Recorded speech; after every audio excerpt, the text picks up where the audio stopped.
பெருக்கல் வகுத்தலுக்கு கூடும் நேரம் வழி இருக்கு.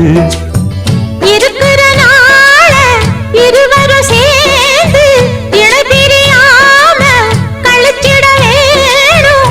ஏதோ ஏதோ சொல்ல தோணும். அட உன்னோட உன்னான மூணாகும். அது இப்போதும் எப்போதும் தேனாகும். பள்ளிக்கூடம் போகலாமா, அதுக்கு புத்தகத்தை வாங்கலாமா? எல்லோருக்கும் நல்ல பாடம் சொல்லாமலே புரியும் பாடம்.